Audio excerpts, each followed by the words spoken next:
Let's take a look up and down the NFL standings. Let's take a look at where some of the teams that are hanging around the cut line for the playoffs, are they in or are they out? Brad Evans will start with the Houston Texans. I know that Texans fans from 2 years ago, a little bit disappointed by where the team has gone, but they're on a 6-game win streak. Unfortunately for the Texans, the Jags are on a 5-game win streak, and they find themselves 1 game in the hole. But these two teams are going to come a race down to the stretch. It does feel to me like likely the South theoretically could produce a wild card team, but I do think the Texans would have to either win out or come close to it. Probably the same for the Jags to make sure that they're in that spot. Houston Texans, Brad Evans, in or out of the 2025-26 postseason? Weigh in. They have a 95% chance at NFL.com to make the postseason. I think they're going to go at a minimum 2-1 over their final 3 games. Those 3 games being Viva Las Vegas. That should be an instant win, especially there in H-Town. Then you go on the road, and that's going to be a bit of a coin toss matchup against LA, the Chargers version. And then you come back and you face Phillip Rivers at 44 years young and the Indianapolis Colts, and that is at home. So, look, the defense is the best in the NFL. They've been outstanding. C.J. Stroud, I'm a lot proud member of Team Stroud, playing a little bit better football. I think he's got to throw at least a couple of end zone strikes this weekend. Woody Marks has added a spark on the ground, and Nico Collins is a guy that just goes nuclear almost every single week. He had a monster game last week, a couple of touchdowns. It could be a similar scenario this week. And potentially as well, whether it's against LAC or Indianapolis. This is a team to fear, the Texans. If they make it as a wild card, and more than likely they will, I'm probably going to be like a 7 seed in the AFC. You don't want to draw them at all, because that defense is so suffocating, so stifling, just so unrelenting that they have a real shot to spring an upset in their opening round matchup. So yes, H-Town, you're in. Let's go to the Detroit Lions. The Detroit Lions currently sitting in the NFC North at 8-6. They are 2 games behind the Chicago Bears. As far as the wild card picture goes, the East likely not to get a wild card spot, led by the Eagles at 9-5. The Cowboys next up at 6-7. The North has the Bears in control at 10-4. The Packers at 9-4. The Lions at 8-6. The NFC South will not get a wild card team, as the second place team is 7-7.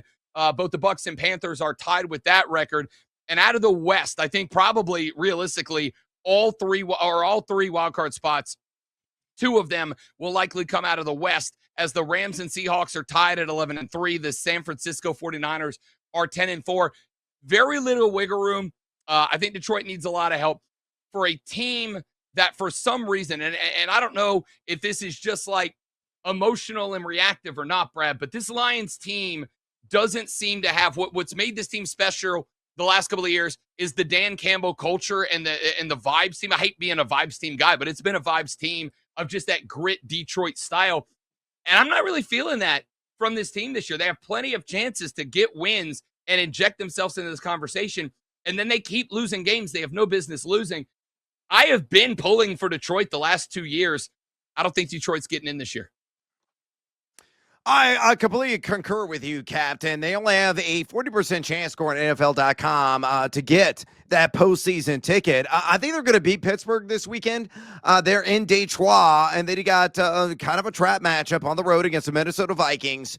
Then you're on the road finishing the season against my Chicago Bears, and the Bears may have a lot to play for in that game as well. I think the Bears will hold the home field.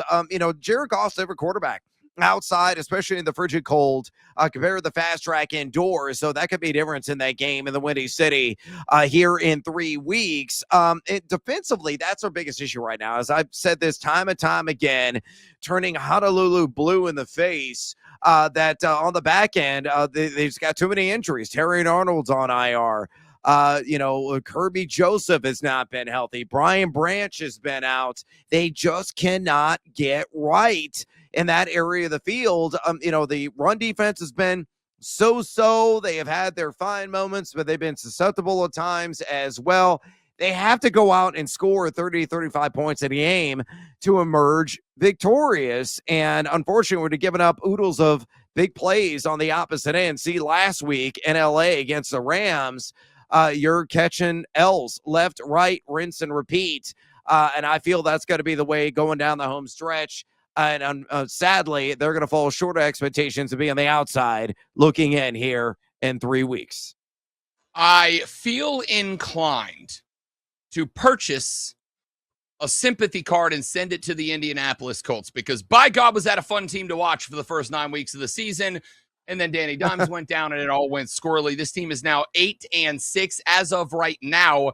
Your wild card holders today. The Bills at 10-4 did just knock off the Patriots, only a game back. The 9-5 Houston Texans and the 10-4 LA Chargers. Brad, I mean, to be honest, Phillip Rivers, who, don't get me wrong, I'm glad to have bleep talk grandpa out there running around. As a 40-year-old guy, Phillip Rivers makes me believe maybe I still have a chance to accomplish something with my life. Clearly, I have not done so yet. I love you, Colts. I had fun. You were our plucky little underdog. I enjoyed the ride with you. No, the Indianapolis Colts are not going to the playoffs. No, they're not, because they have just a murderer's row to finish the season. You're at home, you get San Francisco. That's going to be an L. You're at home following that game against the white-hot Jacksonville Jaguars. You're going to catch another L. And to round out the thrice of L's, you finish with Houston on the road. L, L, and L again. Yeah, sorry, Andy. You were definitely the feel-good story. I was talking up Jonathan Taylor as a potential MVP candidate, but you look defensively as well, they've come unraveled. Yes, they're number 11 EP per play D since week 10, but only number 19 in their last 5 in drop-back EPA defense. So, that's an area of concern. And Phillip Rivers, a feel-good story, commendable effort last week, nearly sprung the colossal upset on the road against Seattle, against one of the best defenses in the league. They fell short, and now they're just going to fall short repeatedly or down the home stretch.